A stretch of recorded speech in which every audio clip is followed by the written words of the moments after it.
நான் விழுப்புரத்துலேருந்து அன்பழி பேசுகிறேன். விழுப்புரம் மாவட்டம் தாதம்பாளையம் கிராமம் ரேணுகாம்பாவுடைய கொல்லி. இந்த சவுக்கிக்கு ஃபீடு கன்று தான். ஏற்கனவே நாங்கள் ஆர்கானிக் முறை தான் கொடுத்தோம். அதுக்கப்புறம் நம்ம பூமி தன்மை தான் கொடுத்துன்னு வரோம். ஆனால் ஒரு 2 தடவை ப்ரே பண்ணாங்க. புளுமும் நீமும் ப்ரே பண்ணாங்க. இந்த அளவுக்கு சவுக்கு இருக்குது பாருங்கள். இங்கே பாருங்கள், 11 மாதம் ஆகுது. சவுக்குக்கு நல்ல ஒரு அருமையாக ஈல்டு வருது. இங்கே பாருங்கள், ஒரே ஒப்பாக இருக்குது பாருங்க. கன்று அந்த அளவுக்கு ஸ்ட்ரென்த்தாக இருக்குது. நீங்கள் ஒரு ஏக்கருக்கு 9 கிலோ பூமி தண்ணி போட்டால் போகிறோம். அது கூட நீங்கள் எதனா கெமிக்கல் சேர்த்தும் போட்டுக்கலாம், ஒன்றும் பிரச்சனை கிடையாது. அப்படி இல்லையா உங்களுக்கு கொஞ்சம் நல்லா போடணும்னு தோணுதுன்னா 2 9 கிலோ குருணை வாங்கி போடுங்க. இங்கே பாருங்கள், இந்த அளவுக்கு ஒரே ஒப்பாக இருக்குது பாருங்கள் சவுக்கை. ரேணுகாம்பா அம்மாவுடைய கொல்லி இது.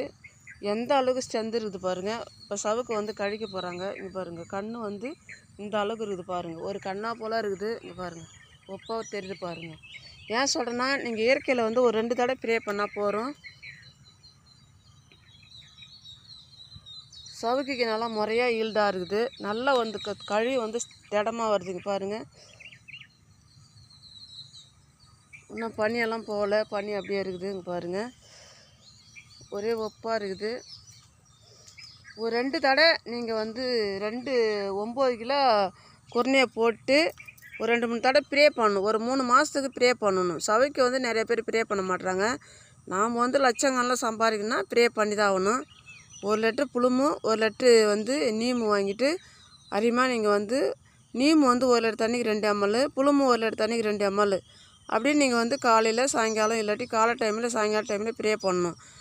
எப்பயுமே எங்கள் மருந்தை சொட்ட ப்ரே பண்ணணும். நல்ல வளர்ச்சி இருக்கும். 4 ஏக்கர் சவுக்கு இது. நன்றி. காலை வணக்கம்.